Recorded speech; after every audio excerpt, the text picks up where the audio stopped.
My guest today is Katie Anderson, who recently won the Shingo Prize for her book, Learning to Lead, Leading to Learn, which is based on her conversations with Isao Yoshino, who is one of the really founding fathers of Toyota's modern practices, especially the people side of them, and how the Toyota way really became the manufacturing powerhouse that it's become over the years.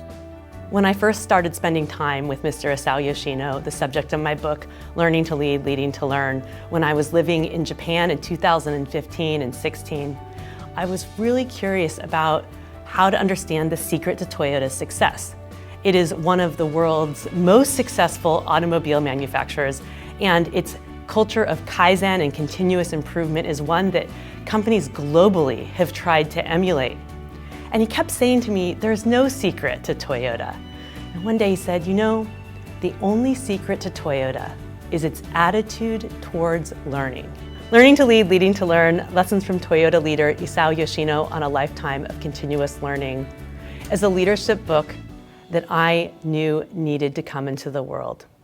After years of conversations with Toyota leader Isao Yoshino on his lifetime of continuous learning in his 40 years at Toyota, of helping behind the scenes himself, the leaders around him, and the whole organization really cultivate this culture of continuous learning, of Kaizen and improvement, I realized it needed to be told around the world. Learning to lead, leading to learn has been something that has really helped me think about leading in a lean, principled way. But it gives you a little bit of a sense beyond what you probably know with respect to core lean principles, how I've come to believe what I believe, and frankly how that has shaped the way I lead at GE.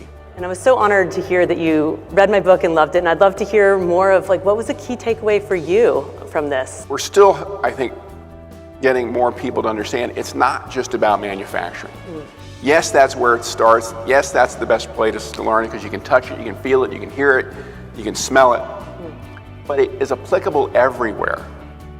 And I thought your book really talked about lean, not through that manufacturing lens, but again, more broadly. This book was a labor of love, and if the only person it served was providing reflection and new perspective for Mr. Yoshino on his lifetime, that would have been the greatest gift and the only gift I needed to give. But the fact that it also has impacted thousands of people around the world in multiple languages, in multiple formats, and the feedback we continue to get about how meaningful reading this book has been for people, about really understanding not just what it means to create a culture of continuous improvement, but what it means for ourselves as leaders and how to learn from not just our successes, but to be okay to talk about our failures and to learn from our failures has helped them become better people.